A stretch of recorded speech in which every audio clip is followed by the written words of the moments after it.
네, 자, 시장의 이슈 점검해보고 종목대 전략도 함께 세워보도록 하죠. LNS홀딩스의 김선영 대표 자리하셨습니다. 안녕하세요. 네, 반갑습니다. 네, 자, 본론으로 들어가기 전에 오늘도 또 단기부터 한번 정리를 해보고 종목대 리뷰를 해봐야겠죠? 네, 네, 어떻습니까? 일단 오늘 네. 세 개 한꺼번에 가겠습니다. 뒤에 좀 중요한 내용을 얘기할 거라 가지고요. KC텍, DR젠, 디바이스 ENG 정말 죄송합니다. 이번 주 일주일 동안 지수가 빠졌습니다. 그래서 일단 뭐 지수 탓하기는 좀 되게 좀 그런데 어쨌든 간에 좀 하락을 했기 때문에 제가 이 종목은 일단 그대로 홀딩 포지션 유지하시라는 의견 드리고요. 조금 기간이 길어질 수도 있겠지만 제가 이걸 여러분들이 끝까지 할 때까지 책임지고 잘 말씀드릴 테니까 일단 홀딩 포지션 취하시면 된다라는 의견 드리겠습니다. 네, 자, 지금 K스택, DR젠 그리고 디바이스 ENJ에 대해서 이제 지난주에 소개해 주셨던 단기 종목인데 모두 다 좀 보유하는 의견을 함께 주셨습니다. 자, 그리고 이제 본론으로 들어가 보도록 하겠습니다. 오늘도 또 열변을 토해 주실 걸로 예상이 되는데 어제부터 이제 오늘까지 기재부 국정감사가 진행 중인데 어제 또 시장에 정말 뜨거운 감자였습니다. 홍남기 부총리가 3억 원 그대로 유지를 할 것 같다라고 또 주장을 했었잖아요. 이 때문에 시장이 또 약세를 보이기도 했었는데 할 말씀이 굉장히 많으시다고요. 네, 오늘 대본 사실 제가 지금까지 한국경제TV 1년 넘게 출연하면서 대본 작성한 시간 제일 길었습니다. 몇 번의 과정을 거쳐서 수정을 하면서 순환을 좀 했는데요. 일단 저는 어저께 오전 10시부터 진행됐었던 우리나라 기재위의 국회 방송을 라이브로 끝까지 계속 다 시청을 했습니다. 각각 사안에 대해서 멘트 드리고 싶은 바는 많지만 우리에게 중요한 건 대주주 양도세 이슈이기 때문에 그것만 좀 멘트를 드리죠. 먼저 말씀을 드리고 싶은 거는 기재부 여러분들 국민들을 위해서 정말 고생 많이 하시는 거 잘 알고 있습니다. 제가 지금부터 말씀드린 거는 못한다가 아니고요. 조금 더 잘해 주십사라는 그런 의미로 준비한 내용이니까 팩트만 좀 받아들여 주셨으면 좋겠습니다. 자, 이번 코로나 이슈로 인해서 일단 이 얘기 먼저 하죠. 코로나19 이슈로 인해서 OECD 각국의 역량을 한 번에 확인할 수 있는 자료가 하나 있습니다. 화면 한번 보시죠. 제가 지난번에 한번 보여드렸던 자료인데 여러분들 OECD 홈페이지 가서 보실 수 있는 OECD CLI인데요. 경기 선행 지표입니다. 보시면 빨간색이 OECD 평균이고요. 그리고 파란색 우리나라인데 어찌됐건 우리나라는 정말 대단하네요. 네, 맞습니다. 이 네. 정도면 충분히 잘했다라고 이제 예. 말할 수 있을 정도입니다. 일단 잘한 건 잘한 거고요. 일단은 어저께 얘기를 한번 해보죠. 종목별 3억 유지, 가족 합산 삭제 예정이다라고 다시 한번 강조를 했습니다. 그러면서 어떤 한 의원이 어제 질의를 하셨습니다. 이것과 관련된 질의를 하셨는데 경제부총리께서 조금 목소리를 높이셔서 정확하게 말씀드리면 종목당 3억입니다. 라고 한 번 더 찍어서 말씀하셨고요. 사실 저는 이걸 들으면서 순간 여기까지인가라는 생각을 했지만 그거에 굴하지 않고 지금까지 하지 않았었던 좀 안 하고 싶었었던 주장을 좀 몇 가지 한번 해보려고 합니다. 기재부 모든 의견을 들어봤을 때 제가 네. 확신하건대 생각하지 못한 두 가지 이슈가 있다라고 좀 생각이 됩니다. 네, 그러니까 기재부의 의견을 좀 반박할 수 있는 이슈를 정해 오신 것 같은데 첫 번째 이슈부터 말씀해 주시죠. 네, 첫 번째 이슈는요. 과세 법안을 확정한 지 3년 전이다. 계속 이 얘기를 되게 많이 하시더라고요. 네. 2017년 지금 그때 했기 때문에 지금 바꾸기 어렵다 이런 말씀하시는데 똑같은 3억이라도 2017년과 지금 3억에 대한 어떤 질과 특징이 완전히 다르다는 거를 인지를 전혀 못하신 것 같습니다. 만약 인지를 했다면 저는 무시를 했다라고 좀 생각을 하고 있는데요. 네. 3년 사이에 여러분들 생각해 보겠습니다. 주식시장에 얼마나 큰 변화가 있었습니까? 그 3년 사이에 첫 번째로 정부가 부동산 시장을 잡겠다라고 하면서 잡았고 그리고 그 자금이 이탈되어서 주식시장 쪽으로 들어왔고 잘 아시겠지만 부동산은 엄청나게 비싸죠. 큰 자금들이 들어왔습니다. 그리고 당장 3년 전에는 시장을 기관이 잡아줬습니다. 하지만 지금은 개인들이 잡아주고 있죠. 이 두 가지가 엄청난 큰 차이다라고 좀 보시면 될 것 같고요. 즉 많은 개인 투자자들 중에 다수가 부동산 매각하고 주식시장으로 들어왔습니다. 근데 여러분 잘 아시는 대로 서울이든지 지방이든지 아파트든지 건물이든지 웬만한 부동산은 3억이 다 넘습니다. 이 부분 좀 체크해 주시면 될 것 같고요. 그렇다면 제가 잠시 예를 한번 들어볼게요. 화면 한번 보시죠. 본 자료는 여러분들 한국 예탁원 가면 다 보실 수 있는 자료입니다. 19년도 12월 결산 상장 법인 주식 투자자 현황 자료인데요. 보시면 전체 투자자 중에 한 종목을 보유한 사람 비중이 41.4%입니다. 높네요. 맞습니다. 네. 거의 몰빵 투자가 절반이라는 얘기인데요. 그러면 다시 돌아와서 네. 이 투자 스타일이 올해 1년 만에 드라마틱하게 바뀌지는 않았을 겁니다. 이번에도 역시 마찬가지라 볼 거 있고요. 그렇다면 부동산을 매각하고 올해 들어왔었던 그 개인들 뻔합니다. 똑같이 한 종목에 몰빵했을 가능성이 굉장히 크다라고 볼 수 있고요. 그게 제가 주장하는 첫 번째, 2017년과 지금은 그 3억이라는 어떤 금액의 질과 특징이 굉장히 다르다는 증거를 본 자료를 통해서 보실 수 있을 거다라고 생각했습니다. 생각보다 한 종목에 좀 다 올인하시는 분들의 비율이 굉장히 높네요. 그럼 이런 비율이 계속해서 유지가 됐다면 이번에도 좀 상당히 큰 영향이 좀 있을 것 같아요. 네, 맞습니다. 네. 한 종목만 말씀드렸는데 세 종목까지 포함하면 70%입니다. 10분 중에 네. 7분이죠.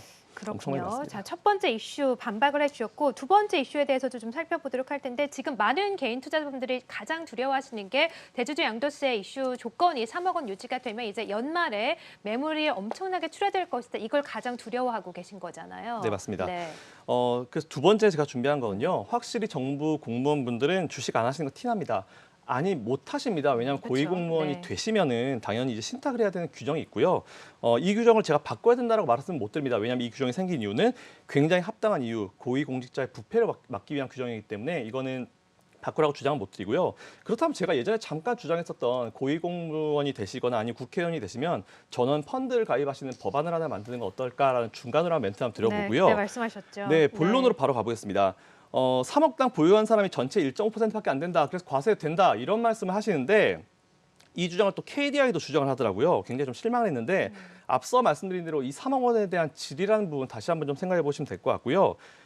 도대체 그건 고려하고 말씀하신 건지 좀 반문하고 싶습니다. 오케이, 그럼 인정. 1.5%밖에 안 된다라는 부분 인정하고요.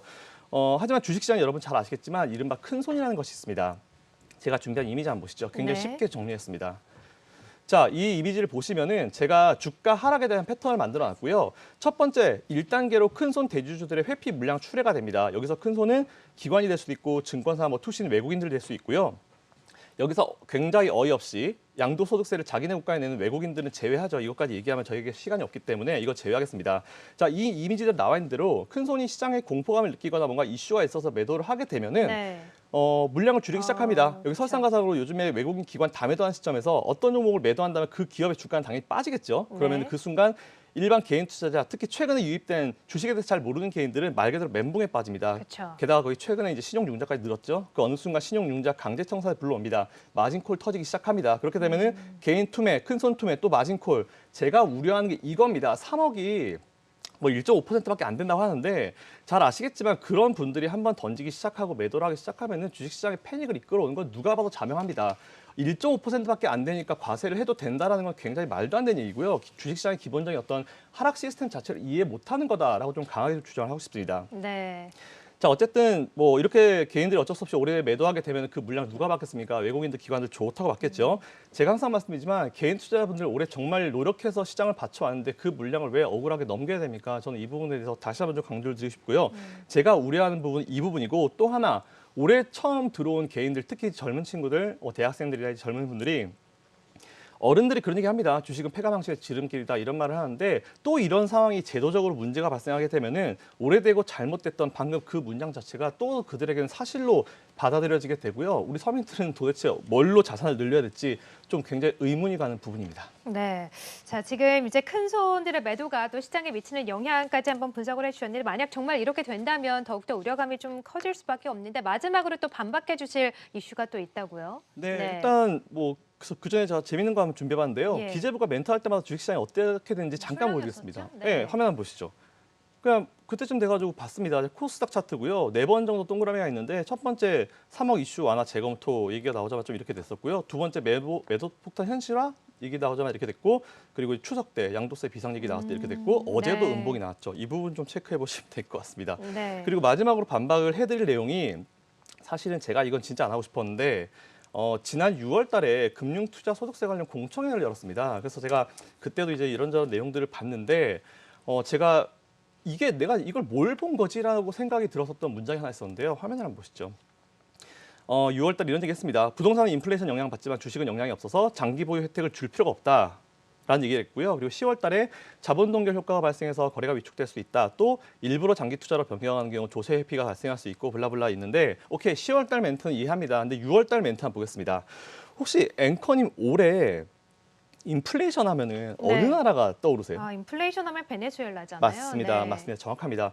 베네수엘라가 대표적이죠. 베네수엘라는 아시겠지만 인플레이션을 넘어서 하이 인플레이션 국가다라고 보시면 될 것 같고요. 그렇다면 제가 준비한 자료 한번 보겠습니다. 화면 한번 보시죠. 본 차트는 베네수엘라의 카라카스 차트입니다. 네. 올해 1월 달부터 지금까지 1월 달에는 포인트가 9만 포인트였고요. 예. 바로 어제 기준 56만 포인트 지수가 거의 6배 올라갔습니다. 하이 인플레이션인 국가 베네수엘라 지수 6배 올랐습니다. 근데 인플레이션이 주식과 상관없다? 이게 무슨 말인지 도대체 저는 이해가 안 되고요. 그래서 제가 궁금해서 어저께 이제 제가 논문들을 좀 찾아봤습니다. 보니까 이미 1980년부터 인플레이션과 주식시장에 관련된 논문이 서울대, 연세대, 국민대, 한양대 등 많은 학교의 논문으로 나와 있었습니다. 심지어 제목을 보다 보니까 주식이 인플레이션의 해지 수단이다 이런 제목의 논문도 있었고요. 80년대, 90년대에는 아무래도 지금 기재부에서 일하시는 분들도 다 대학교 다니실 시절이시죠. 그렇기 때문에 이거를 모르실 이유는 별로 없으실 거다라는 그런 말씀 드리겠습니다. 네. 자, 오늘도 대주주 양도세 관련해서 또 논리적으로 아주 반박을 해주셨습니다. 하지만 최근에 또 분위기를 감안해 봤을 때 그러면 정말 이렇게 됐을 때 우리가 어떻게 해야 되냐 이게 가장 큰 문제잖아요. 이 부분은 또 다음 주에 말씀을 해주신다고 하셨으니까 월요일 방송도 좀 기대를 해보도록 하겠습니다. 자, 지금까지 김소령 대표와 함께 이슈 체크 함께 해봤습니다. 고맙습니다. 감사합니다.